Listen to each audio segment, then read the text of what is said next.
चलिए जानते हैं आज शाम की हिमाचल प्रदेश के सभी जिलों की सिलेक्टेड काम की बड़ी खबरों को। पर अभी तक आपने इस वीडियो को लाइक नहीं किया है तो लाइक कर दीजिए। हिमाचल में नहीं थम रही तबाही, चंबा में बाढ़ से सलोनी मार्ग पर पुल बहा, मणिमहेश यात्रा मार्ग क्षतिग्रस्त। जय हिमाचल प्रदेश में भारी बारिश से तबाही नहीं थम रही है। चंबा में सलोनी हिमगिरी मार्ग पर शुक्रवार के समीप मड़ी नाला में बना पुल बाढ़ में पूरी तरह से ध्वस्त हो गया है। भारी बारिश के कारण नाले में आई बाढ़ के कारण पुल का नामो निशान मिट गया है। साथ ही किनारे पर बना घराट पर भी बह गया है। नाले में एक और घराट के बहने की भी आशंका है। करीब 20 साल पहले बने इस पुल के बह जाने से क्षेत्र की 10 से अधिक पंचायतों का संपर्क सलोनी व तीसा से कट गया है, जिससे 20,000 के करीब आबादी प्रभावित हुई है। भजोगी और नसोगी नाले में बाढ़ से बह गई मनाली के प्रवेश द्वार की सड़क, बोल्बो बस स्टैंड में भरा मलबा। जय हिमाचल प्रदेश में रात को भारी बारिश हुई है। पर्यटन नगरी मनाली में भी भारी बारिश से नुकसान हुआ है। रात करीब 11 बजे तक बारिश होने से मनाली के भजोगी व सियाल नाले में बाढ़ आ गई। बारिश इतनी जोर की हुई कि गलियों की नालियों में भी नाले जैसे पानी बहने लगा। भारी बारिश देख लोग सहम गए और नदी किनारे रहने वाले लोग की चिंता बढ़ गई। करीब आधा घंटा हुई तेज बारिश से नालों में आई बाढ़ ने फिर नुकसान कर दिया। रांगड़ी के पास मनाली के प्रवेश द्वार वाली सड़क फिर बह गई। नाले में आया सारा मलबा बोल्बो बस स्टैंड में जा पहुंचा। सड़क सहित बस स्टैंड को भारी नुकसान हुआ है। भूस्खलन के कारण 6 घंटे बंद रहा करसोग शिमला मुख्य मार्ग, 6 लिंक रोड भी ठप। जय हिमाचल के जिला मंडी में करसोग में रात को भी भारी बारिश से लोगों की मुश्किलें बढ़ गई हैं। यहाँ पिछले कई घंटों से जारी बारिश की वजह से शिमला करसोग मुख्य मार्ग करीब 6 घंटे अवरुद्ध रहा। राजधानी से जोड़ने वाली मुख्य मार्ग पर विभिन्न स्थानों पर 5 से 6 जगह पर भूस्खलन हुआ है, जिस कारण शिमला करसोग सड़क पर सुबह करीब 4 बजे से वाहनों की आवाजाही बंद हो गई है, जिससे सड़क के दोनों तरफ वाहनों की लंबी कतारें लग गई।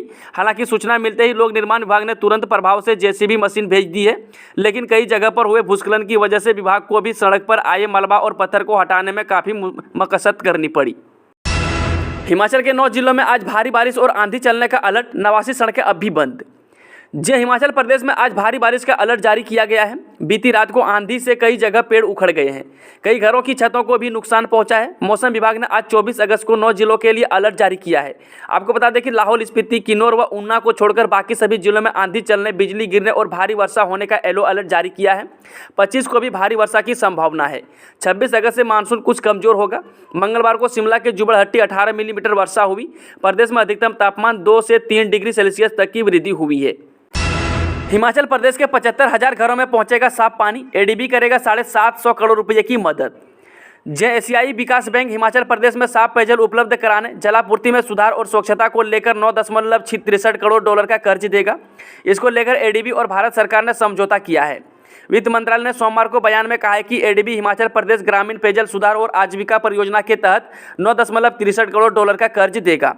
आपको बता दें कि समझौता पर भारत सरकार की तरफ से वित्त मंत्रालय के तहत आने वाले आर्थिक मामलों के विभाग में अतिरिक्त सचिव रजत कुमार मिश्रा और एडीबी के भारत में क्षेत्रीय निदेशक ताकेवो कोनिसी ने हस्ताक्षर किए।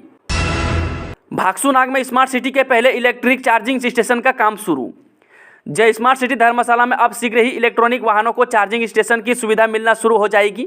इससे लोगों को इलेक्ट्रॉनिक वाहनों को चार्ज करने के लिए उचित स्थान मिल सकेगा। बता दें कि धर्मशाला में पर्यावरण संरक्षण और ग्रीन इंडिया के सिद्धांत को बढ़ावा देने के लिए उद्देश्य से धर्मशाला के भक्सूनाग में पहले इलेक्ट्रॉनिक व्हीकल चार्जिंग स्टेशन का परिचालन शुरू हो गया है। यह धर्मशाला का पहला चार्जिंग स्टेशन होगा जहां स्मार्ट सिटी में आने वाले इलेक्ट्रॉनिक वाहनों को चार्जिंग की सुविधा मिलेगी। इससे जहां स्मार्ट सिटी प्रदूषण मुक्त होगा, वहीं पर्यावरण संरक्षण को भी बढ़ावा मिलेगा। मंडी के तवारापी स्कूल पर गिरी पहाड़ी, बड़े बड़े पत्थरों ने तोड़ डाली छत, सब कुछ तहस नहस। जय मंडी जिला के राजकीय माध्यमिक पाठशाला तवारापी में मूसलाधार बारिश के कारण भूस्खलन से भारी तबाही हुई है। स्कूल मैदान के सामने की पहाड़ी में भूस्खलन से बड़े बड़े पत्थर स्कूल कैंपस के अंदर आ पहुंचे और एक पत्थर स्कूल इमारत की दूसरी मंजिल की रेलिंग से आकर टकराया, जिससे भारी नुकसान हुआ है। इसके अलावा एक पत्थर स्कूल के मैदान के बाहर लंगे डंगे से टकराया, जिसने दीवार व फेंसिंग वायर को भी पूरी तरह से तहस नहस कर दिया है। 2 दिन में 1635 भक्तों ने भरी उड़ान, मणिमहेश डल जिनमें पवित्र डुबकी को खूब उमड़ रहा सैलाब। जय मणिमहेश यात्रा में हेली टैक्सी सेवा के जरिए 2 दिन में 1635 श्रद्धालुओं ने हवाई सफर किया है, जिसमें मंगलवार को 627 यात्रियों ने दोनों तरफ सफर किया है, जबकि सोमवार को इस वर्ष यात्रा में सबसे अधिक 1008 यात्रियों ने हेलीकॉप्टर के जरिए भगवान भोलेनाथ के दरबार में हाजिरी भरी। बहरहाल मंगलवार दोपहर बाद खराब मौसम के चलते उड़ानें नहीं हो पाई, जिस कारण हेली टैक्सी के जरिए डल झील की ओर रुख करने वाले यात्रियों को भी झटका लगा है।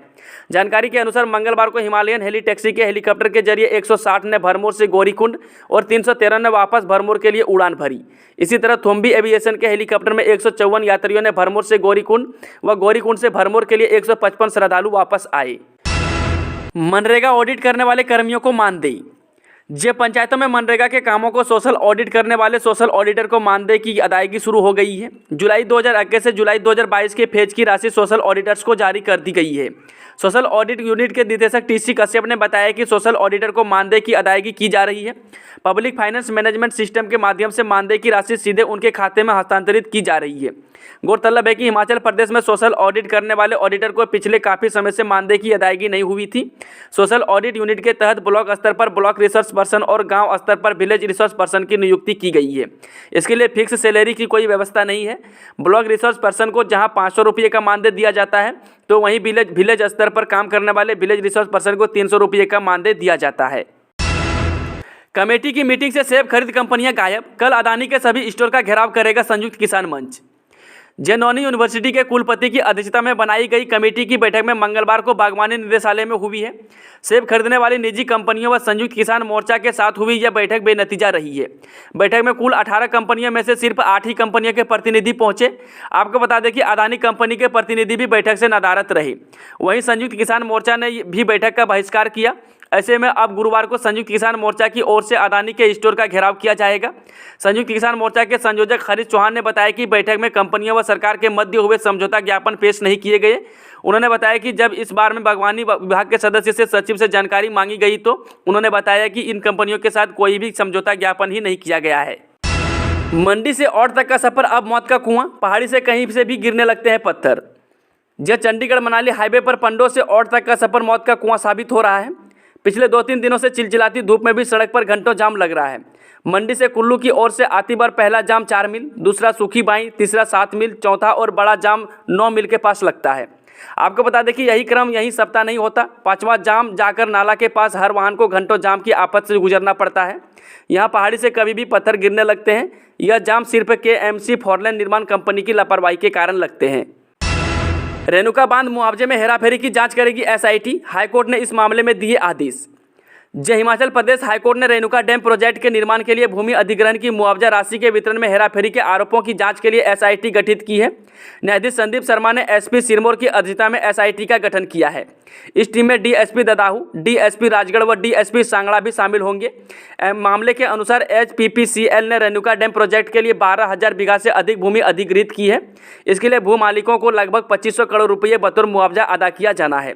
आपको बता दें कि मामले पर सुनवाई के दौरान कोर्ट को बताया गया कि रेणुका जी क्षेत्र के हाइड्रो पावर प्रोजेक्ट के लिए भारी धन राशि का आकलन मुआवजे के रूप में गरीब और अनपढ़ भूमालिकों को देने के लिए किया गया है। चक्की पुल पर दनादन दौड़ी गाड़ियां। NHMA की रिपोर्ट के बाद यातायात के लिए खुला ब्रिज, लोगों को सुविधा। जो उपमंडल नूरपुर के तहत पड़ते राष्ट्रीय उच्च मार्ग पर स्थित महत्वपूर्ण चक्की पुल मंगलवार शाम को प्रशासन की लंबी कवायद के बाद यातायात के लिए खोल दिया गया है। इससे लोगों ने राहत की सांस ली है। चक्की खड्ड में बीते शनिवार को भारी बाढ़ के कारण चक्की पर बना रेलवे पुल का एक हिस्सा बह गया था, जिसके बाद यहाँ यातायात के लिए बना पुल भी अस्थायी तौर पर बंद कर दिया गया था ताकि बाढ़ से इसको खतरा न हो।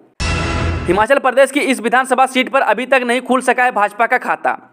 जी हरोली विधानसभा सीट 2008 में परिसीमन के बाद अस्तित्व में आई है। इस विधानसभा सीट पर अभी तक 2 बार विधानसभा चुनाव हुए हैं। इन दोनों ही चुनावों में कांग्रेस को जीत हासिल हुई है। बिलासपुर आयुर्विज्ञान संस्थान में रिमोट एरिया के मरीजों के लिए मिलेगा ड्रोन और हेलीकॉप्टर।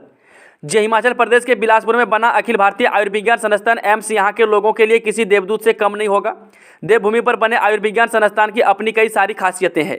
इस पहाड़ी राज्य में कई ऐसे दूर दराज वाले इलाके भी हैं जहाँ परिवहन साधन भी मुश्किल से पहुँच पाता है। वहाँ के लोगों को विशेष सहूलियत प्रदान की जाएगी। ब्लड सैंपल लेना हो या दवा पहुँचाना, इसके लिए ड्रोन तकनीकी का भरपूर इस्तेमाल होगा। बिलासपुर एम्स में हेलीपैड तैयार किया गया है। आपात स्थिति में इसकी मदद से मरीजों को लाया जाएगा। विधानसभा चुनाव से पहले सितंबर के दूसरे सप्ताह के प्रधानमंत्री नरेंद्र मोदी इस बिलासपुर एम्स का उद्घाटन कर सकते हैं।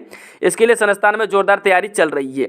दोस्तों, हिमाचल के शानदार खबरों से अपडेट रहने के लिए हमारे चैनल को लाइक और सब्सक्राइब जरूर करें।